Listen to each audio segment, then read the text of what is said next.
ये चुनाव paper ballot के द्वारा होगा तो फिर मेरा दावा ये है बीजेपी की मुश्किल से 1 या 2 सीटों पे मामला रुक जाएगा।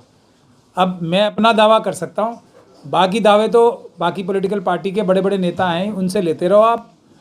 मगर अगर ये जो आरएसएस और बीजेपी के खिलाफ जो भी पार्टियां हैं या दिखा रही हैं या नहीं है या हैं, उनका सबसे बड़ा पहला मुद्दा होना चाहिए कि इन मशीनों द्वारा चुनाव नहीं होना चाहिए।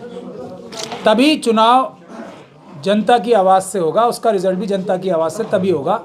ये तो 20% वोट एक्स्ट्रा मिलने ही है अमित शाह जी, मोदी जी और बीजेपी आरएसएस को। जितने वो 20% तक चाहेंगे एक्स्ट्रा वोट ले लेंगे।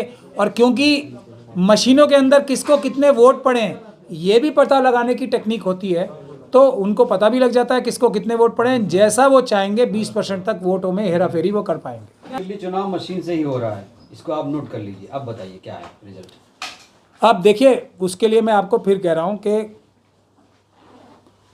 एक पॉलिटिकल पार्टी ने मुझे कांटेक्ट किया लेकिन उसको फॉलोअप वो भी नहीं कर रहे हैं।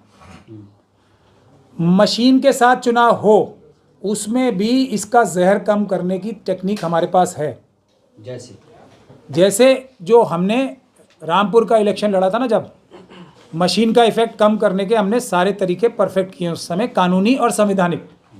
जैसे हम वीडियो रिकॉर्डिंग कराने का ऑर्डर लाए, आज वीडियो रिकॉर्डिंग अगर होती है और इसीलिए सरकार को कानून भी चेंज करना पड़ा, तो अगर उस प्रकार से पॉलिटिकल पार्टीज़ हमारी मदद लेके इसकी रास्ते में मशीनों में जो गड़बड़ी करने का जो प्रावधान है उसमें गड़बड़ी कम से कम हो सके, उसके लिए अगर हमारी सलाह लेंगे, हमारी मदद लेंगे, तो हम अभी भी इस जहर को कम से कम कर सकते हैं। मैं पूरा ख़त्म नहीं कर पाऊंगा, आप एक मिनट, इस जहर को पूरा ख़त्म मैं भी नहीं कर पाऊंगा लेकिन उसका असर कम से कम कर पाऊंगा, ऐसा मेरा दावा। केजरीवाल कभी मशीन का मुद्दा नहीं कर रहे हैं, वो आश्वस्त हैं कि वो जीत रहे हैं और आप मशीन का मुद्दा लेकर आ गए। नहीं, ऐसा आपको तथ्यात्मक रूप से गलत पता है कि वो मशीन का मुद्दा नहीं कर रहे हैं। मैं इस बात को जानता हूं कि वो मशीन के बारे में सीरियस है और वो मशीन को एक बड़ा मुद्दा मानते हैं, ये मुझे पता है। मेरी पर्सनल दिखता नहीं है सर, कभी कोई आंदोलन प्रदर्शन हाँ नहीं दिख रहा, वो मैं खुद कह रहा हूँ। लेकिन ऐसा नहीं है कि वो मशीन के बारे में संतुष्ट हैं।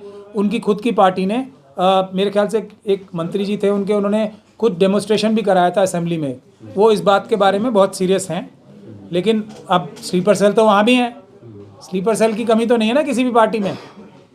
तो जैसे यहाँ जयराम रमेश साहब हैं और ये केसी वेणुगोपाल साहब हैं जो राहुल गांधी जी को ही रोक रहे हैं ये मशीनों के खिलाफ सड़क पे उतर के लड़ने के लिए, तो वहाँ भी हैं स्लीपर सेल, तो सब जगह हैं, ऐसी बात नहीं है। लेकिन अब जो वर्कर्स हैं हर एक पार्टी के वो जाग गए और टॉप लीडरशिप जाग गई है। अब ये स्लीपर सेल्स की कहानी कुछ दिन में ख़त्म होने वाली है। ये चुनाव हो सकता है दिल्ली में हम लोग पूरी ताकत से ना रोक पाएँ, लेकिन इसके बाद जो भी चुनाव आएंगे मुझे पूरी उम्मीद है हम ये मशीनों का जहर कम से कम कर पाएंगे। क्या लग रहा है सर इस बार दिल्ली में किसकी सरकार?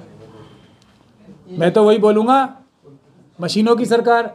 जैसे प्रधानमंत्री मशीन के, महाराष्ट्र में मशीन के सीएम, हरियाणा में मशीन के सीएम, वैसे ही मशीन के सीएम बनेंगे यहाँ पे भी। मुझे तो ये लगा पिछले 2 बार से सर दिल्ली में मशीन की सरकार थी।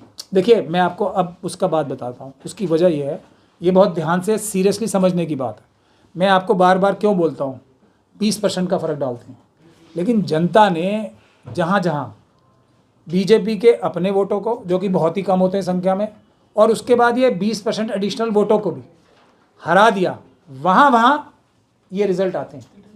जहाँ जहाँ ये 20% वोट और बीजेपी के अपने वोट भारी पड़ जाते हैं, वहाँ वहाँ हम चुनाव झाड़ देते हैं। पर 20% का आंकड़ा बहुत बड़ा आंकड़ा होता है सर। अब तो आप ये समझना। अब तो आप सब चैनलों पे जा रहे हैं, अब तो आप बहुत फेमस हो गए, तो आप वहीं से क्यों नहीं बता देते जो आपके पास योजना है कि उस मशीन का वेस्ट कैसे कम किया जाए? देखिए, मैं इन्हें क्रिमिनल मीडिया मानता हूँ जी। मैं किसी चैनल पे जाता नहीं हूँ, अपनी शर्तों पे और टर्म्स पे जाता हूँ। सब पे तो नहीं जा रहा मैं अभी भी, और सब के जितने भी ये क्रिमिनल्स हैं उनको बुलाने की मुझे ज़रूरत भी नहीं है। और जो हमारे अंदर भी जो ना सोशल मीडिया के अंदर जो मनुवादी हैं उनको भी बुलाने की मुझे ज़रूरत नहीं पड़ेगी कभी भी। आप सोशल मीडिया वाले हैं ना, सोशल मीडिया में भी तो बहुत सारे मनुवादी हैं जो लगते नहीं हैं, जो आरएसएस और बीजेपी के खिलाफ बोलते लगते हैं। मैं वहाँ नज़र नहीं आऊँगा कभी भी। उनके लिए भी तो मैं एक बहुत महत्वपूर्ण काम कर रहा हूँ ना। मेरे हरियाणा के जजमेंट्स और दूसरे जजमेंट्स के बारे में टिप्पणी भी करनी पड़ रही है अपने, लेकिन मेरा इंटरव्यू नहीं लेते ना। लेकिन सर, और एक मिनट, और एक जगह मुझे बुलाया तो मैं, देखिए जिस चीज़ के लिए मैं लड़ रहा हूँ, अगर मैं भी ये कहने लगूँ कि मैं जाऊंगा नहीं इन क्रिमिनल चैनल्स के बारे में, तो वो मेरी भी गलत बात होगी। लेकिन मैं अपनी टर्म्स पे जाता हूँ, मुझे बराबर का मौका मिलेगा, मेरी एडिटिंग जो मैं बोलता हूँ नहीं की जाएगी और लाइव किया जाएगा। तो एक नहीं, जैसे आप बता रहे हैं ना, एक चैनल में मैं गया, 10 लोगों ने मुझसे सवाल पूछे, मैंने तो नहीं कहा कि मुझसे हल्के सवाल पूछो या मैं आपसे नाराज़ हो गया, मैं तो बल्कि खुश हुआ। मुझसे जितने सख्त सवाल पूछोगे मैं उतना ज़्यादा खुश होता हूँ, लेकिन एडिटिंग नहीं।